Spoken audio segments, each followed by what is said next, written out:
ko, si Geraldine Buena Reyes, 50 years old, may 2 anak, 1 apo, may asawa pa. Arturo Biray ng Barangay Wawa dito sa bayan ng Tanay ay may 4 na anak. Ako si Rodora Covilla, na kung tawagin ni si Kanini, nakatira sa Empeñaranda Street, Barangay Wawa, Tanay Rizal. Ako si Ginong Juan Rabulan, 59 years na. At 5 anak niya anak ay isa nawala. At isa lang asawa ko. Kaya ako, bagong chairman ako ngayon sa Mana. 50 years no. Kasi sabi ko lang ako pinanganak pero dito ako bininyagan. Dito ko talaga lumaki. Sa edad ko na mga 15 years ay talagang sinanay na kami kasi dito kami nakatigil o nakatira dito sa tabi ng lawa ng Laguna. Since birth. 1990, 36 years. Ano po yung pangunahing pinagkakakitaan nyo? Dito kasi sa Wawa, yung pagdadagat talaga pangingisda ang pinaka-unang kabuhayan dito.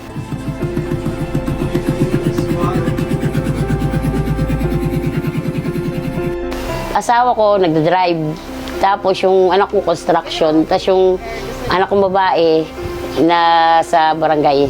Yan, ako po ay isang magsasaka at lalong higit na isang mangingisda. Ito, isang maliit na tindahan, kung ano-ano, may mga sari-saring, ayan, mga snowball, at saka mga lumpiang gulay. Ito nga aming pinagkakakitaan pang araw-araw na kinukuha namin ng pangkain. Hindi ako ng gulay sa palengke, pagkain ng pinakansay. Yung anak kong panganay, construction yun, yung isa kong bunso, dicer. Sa dagat pa rin, panguhuli ng isda. May ano kami, kung tawagin sa amin yung baklad. Yun, sa palayan, ay madalang naman ako magbaray ngayon, medyo may edad na. Nakakarayo mo na.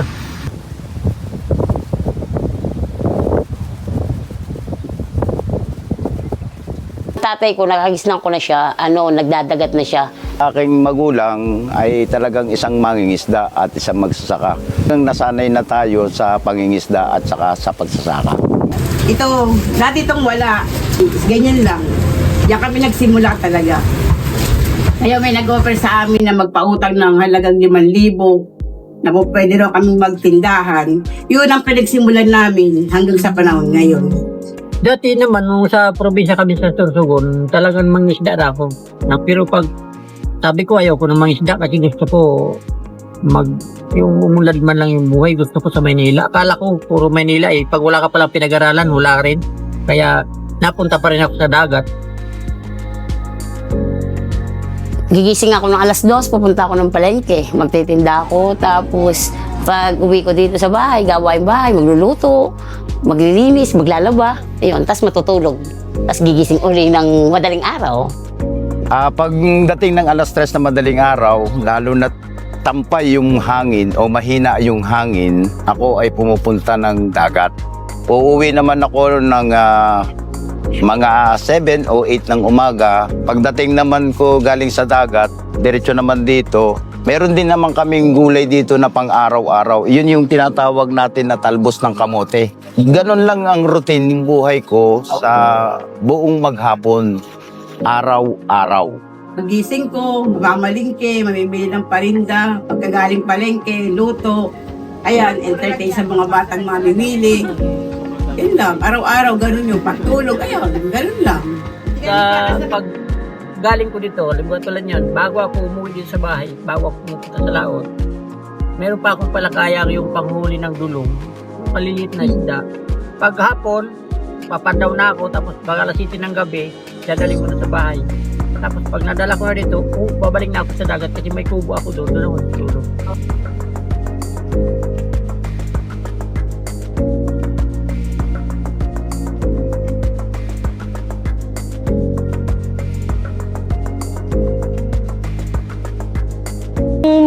Bago pa lang ako nagtitinda, 'di ba?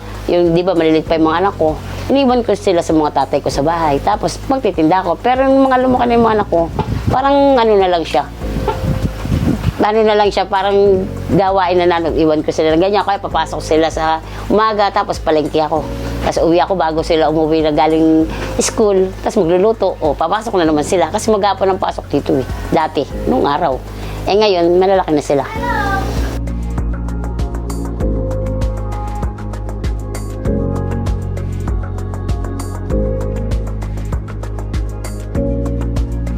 Dito sa, nung ako'y maging ama ng buong barangay Wawa, doon ko nakita yung malaking mga problema. Malaking hamon talaga namin, nagiging malaking problema namin bilang mga mangingisda ay yung bang tinatawag na pirata o magnanakaw. Kasi ako, natalihan na ako ng bangka, nanakawan ako ng bangka at motor eh. Diba? Nakakalungkot kasi tayo naman ay lumalaban ng parehas. Pero mga tao na wala yatang mga konsensya. Laging ano namin yung pag may bagyo dito. Yung may bagyo. Katulad nung may pispan ako, mayroon naman ng konting laglag. Kasi tinulungan kami ng bipar. Binigyan kami ng isda. Ngayon, pinagyaman ko yun. Ibig sabihin, pinadadami ko sana. Eh, bumagyo. Nung Christine yata yun. Nung Yung November po? Oo, yun. Nung mag-undoy, di ba inabot kami ng tubig, tapos di ba nagtitinda ako sa palengke, yung mga nagtatakal sa akin ng isda, kung may nakabangka sila, susunduin nila ako dito pabangka, tapos yatid nila ako sa may palengke, na araw-araw routine, napakahirap. Kasi di ba, tapos lalusong ka doon sa tubig, papunta mo palengke. Yun yung mahirap pagka inaabot kami ng tubig dito. Agap ako na yung baha. Kailangan makaalpas ako sa alambre. Kasi pag hindi ako makaalpas, lalampasin ako ng tubig. Eh, may karga ako ng 9 months na bata. Yung nga namatay kong bata, 9 months pa lang, mandulas. Wala, may mabutit may nakakita sa akin na tao, kaya tinulungan ako na yun. Ang problema sa pangangisda, tulad nitong ganitong malakas ang hangin. Hindi kami makaporma kasi ang bangka ko, katulad niyan, single ba?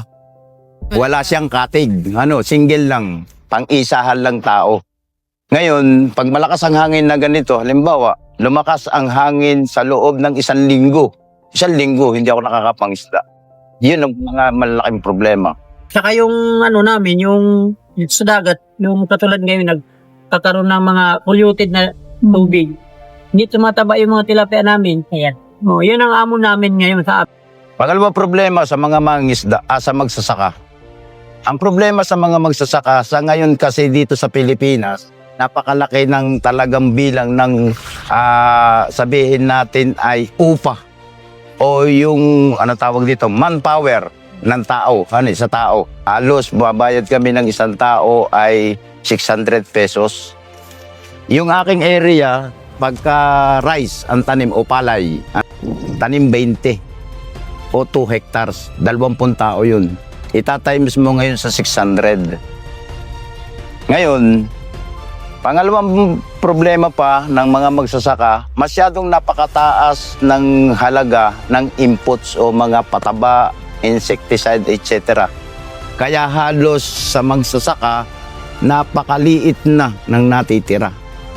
Ang malaking problema, ang aming puhunan ay utang. Utang ha.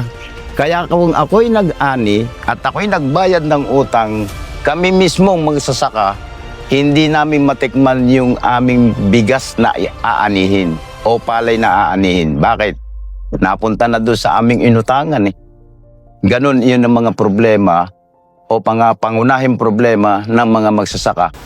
Paano po pag yung nangingisda po, yung inaangkatan nyo, wala pong makuha ang isda because po sa mga bagyo or any na maaaring nangyari sa kanila?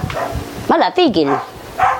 Tigil siya. Siyempre, gaya ngayon, yung hinahanguan kong ng isda, di ba, na-aksidente nga siya. So, hindi siya nakakapangisda.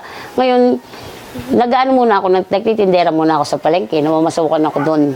Para lang, siyempre, para dagdag gastos, panggastos din namin sa araw-araw. Libre ulam, tapos may pambili ng bigas. Yun yung maghapon namin,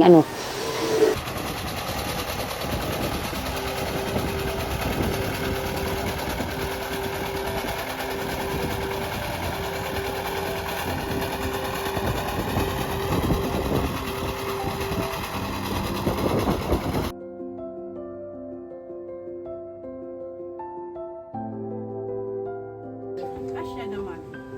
Nakakaraos na pang araw-araw. Tagal ng panahon. Pagka lalaki lang, ang asawa ko lang ang magtatrabaho, hindi kasya.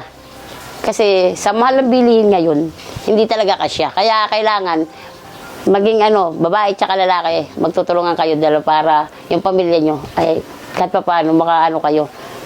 Yung pambili ng ulam, pambili ng makakukuha nyo na. Hindi pwedeng isa lang nagtatrabaho. Kasi nga, kulang. Kaya hindi ko kaya sinasabi sa na kasya yung panitsubera ng ganun. Naku po, Diyos ko, maawa ka. Hindi kasya. Hindi kasya talaga. Yung manugang ko, yung asawa ni Jericho, nasa Bahamas. Tapos si Jazz, gusto niyang umalis. Sa, siya doon, mag-abroad siya. Nag-apply siya. Ano po sa tingin niyo yung nakapagbigay sa kanya ng ideya na mag-abroad po? Mas mahal ang sweldo doon kaysa dito sa atin. Mababa sweldo natin. Mahal ang bilihin, pero mababa sweldo. Yun. Pagka sa pangingisda, may panahon kasi, may buwan kasi na magaganda yung panghuhuli ng isda. Ay sa totoo lang, di kayo maniniwala ay 2 hours o 3 hours ako mangingisda. Talagang panahon ng buwan ng Mayo, Abril, mahina ang hangin, hindi naman ganyang kalakas. 3 hours akong nasa dagat, mahigit na 2,000 pesos ang aking kita. Ibig sabihin, mas talo pa yung nag-uopisina, pero sa amin mga mangisda, pagka talagang nagbigay ang Laguna Lake, 2,000 hanggang 2,500, 3 hours. Pero pagka ganitong malakas ang hangin, bukaya. Yung kasya namin, kasi mahilig ako mangutang eh. Pag wala lang pera, mangutang ka para kinabukasan mabayaran mo yun. Ganun ang trabaho namin. Pag hindi ka nangutang, wala kang kakainin. Ngayon, kailangan yung inutang mo, bayarin mo yun kasi yun naman nagpautang sa'yo, trabaho din nila para tumubo. Medyo may nakita kasi kung kumita kami noon, isang araw, mga 150 lang, 200. So, agos pa trabaho namin. Ngayon, sabi ko mas maganda yung dagat.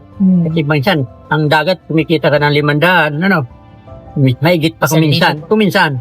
Pero 1,000 na yun, umpisa 1 linggo. Pag masama pa yung Ay panahon. ngayon, medyo may ganda kasi minsan, pag may baklad ka, minsan 1,000 kayang kunin ng minsan, pag may huli lang.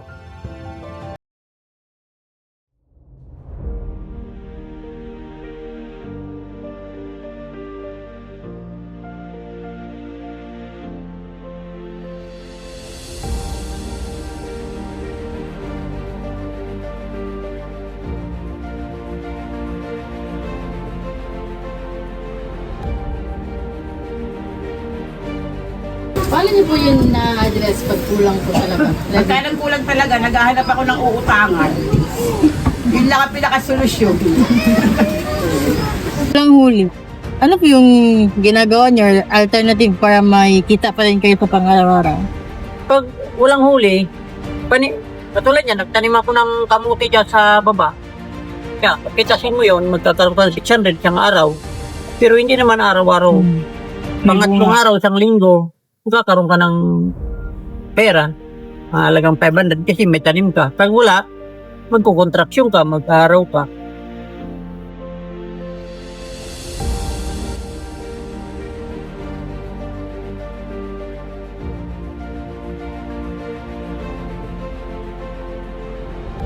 Ano sa tingin yung nakita niyo na pagbabago sa lawa? Napakalaki. Kasi nung bata pa ako, yung ilog namin, natutuyo siya, as in, parang daranak siya, yung malinaw ang tubig, tapos mabato siya, maganda, malinis, napaglalabahan. Ngayon, napakalaking hindi maganda. Kasi madumi na siya, maraming basura, tapos mababaw na siya. Daling basta, yung mga basura kasi sa ilog na lang tinatapon, inaanod sila sa dagat. Ngayon, lahat ng tingnan mo, puro basura na. Pinagbago dito yung marami ng nagkakapuluhin. Katulad ng mga palengke, naglalason sila sa palengke para walang uod yung mga kanal, yung drainage. Dinalason nila yan para wag magdami yung mga germs. Pero pag yan binuhusan nilang tubig, walang ibang pupuntahan sa ilog.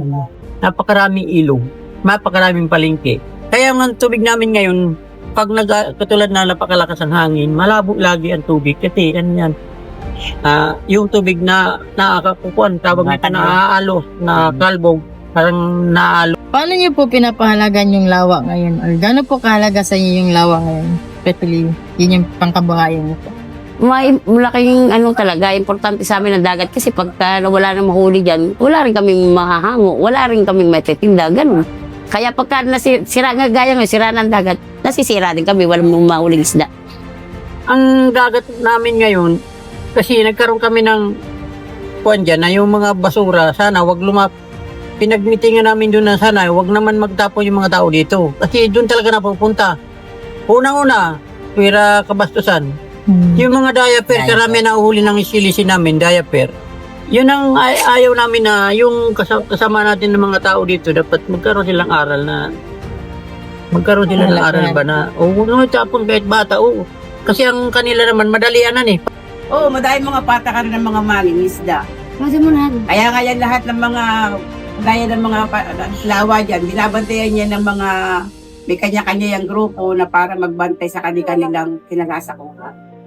Dito, binawal ng LLDA yung ng mga Coast Guard yung pangangahig, tapos yung paghuli ng mga similya. Dati kasi inuhuli nila yun, yung parang inano nila yung lambat na maliliit. Ultimo hipon na uhuli nila, ngayon binawal yun kasi nga nasisira nga yung ng lawa ng Laguna. Iayos namin yung daanan ng mga bangka, daan ng yung pispa namin na sa lugar. Kasi nagkaroon, dati pitipis pa rin ako dito dagat. Kung pinag-meetingan namin sa NLD, ang aming lugar dahil lang nakasunod dun sa linya kasi yung iba para wag maligaw. Kasi pag Sa tingin niyo po, sapat po ba yun para mapanatili yung kabuhayan ng mga mangingisda sa Yunara? Sapat naman kung lahat ay susunod. Kaya lang hindi sumusunod lahat. Nagtatapon pa rin ng diaper. ay yung iba hindi sumusunod matigas ang ulo kasi madaling salita gusto nila makaraos sila sa buhay nila. Hindi sila huwag natin sundan yan kasi gusto natin makauwi tayo kagad sa bahay. Iwanan mo na yung mga basura dyan.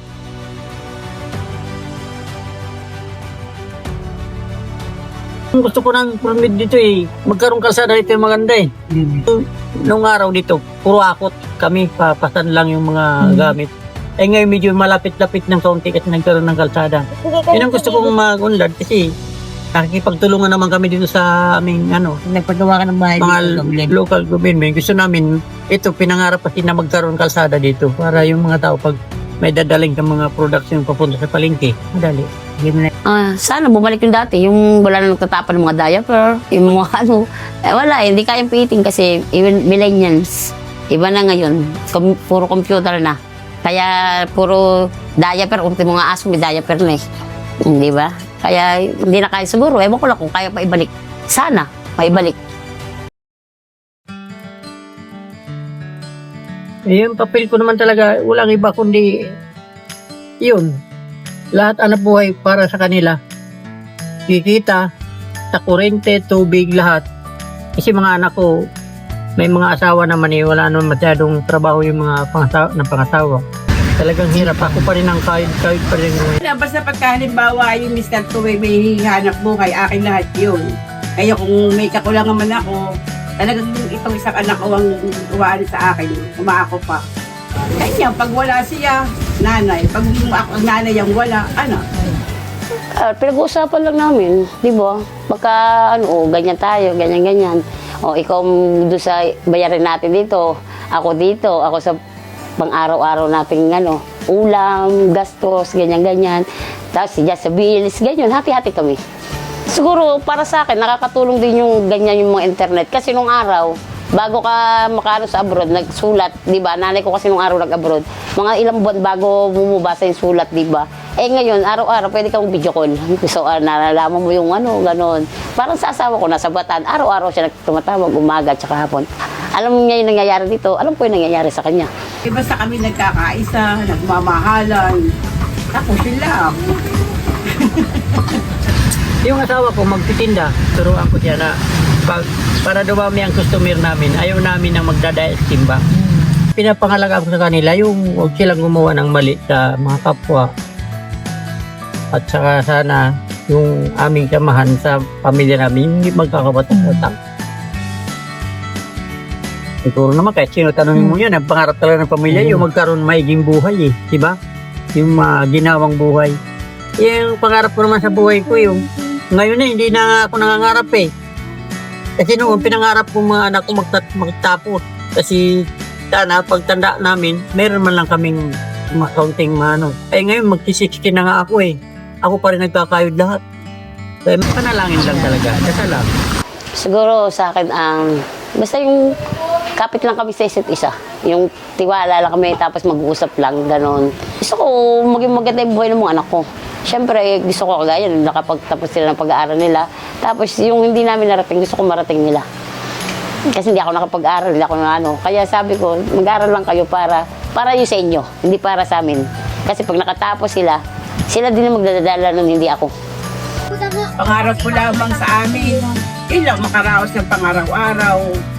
Kasi sa panahon ngayon, hindi ka na makakaisip na kang yumaman Basta sa akin lang, makaraos kami ng pangaraw-araw.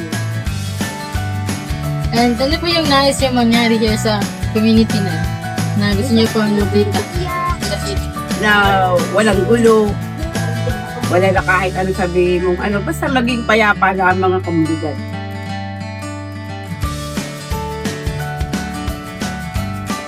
Ngayon, ang pagtulong natin sa ating mga residente, kahit sa ngayon normal yung buhay ko, mayroon pa rin mga lumalapit sa atin na may mga pangangailangan, may mga karamdaman. Sa abot ng ating makakaya, tayo ay nagkakaloob sa abot ng ating kaya. Tayo ay palagi din naman na nakatuon doon sa ating basura, kung kaya't ang ating mga palibot diyan, kahit tayo'y kapos sa oras, pinipilit natin magampanan yung mga dapat na obligasyon ng isang mamamayan at ng isang residente ng Barangay Wawa. Itanim kang mga gulay dyan, tapos pagka pengin ng ganyan, sige kuha ka lang dyan, libre lang yung mga ganon. Dito pwede kang humingi ng gulay, pwede kang humingi ng isda, pwede dito yun. Hindi. Sa inyo po ano po ang papel ng samahan ng umalis or nilangbat sa buhay? Or ano po yung may tulong or impact po sa Malaki rin kasi pagka yung halimbawa, kasi sasamahan di ba yung sa magdaragat. Pagka halimbawa kagaya niya sa samahan namin, meron kaming organisasyon, halimbawa meron kaming mga isda sa lawa na pinalalaki. Tapos pagka lumaki siya, tapos itatakal mo siya, syempre meron kami kahit pa paano pinag-aanuhan, hinahati-hati yung mga pera, ganun.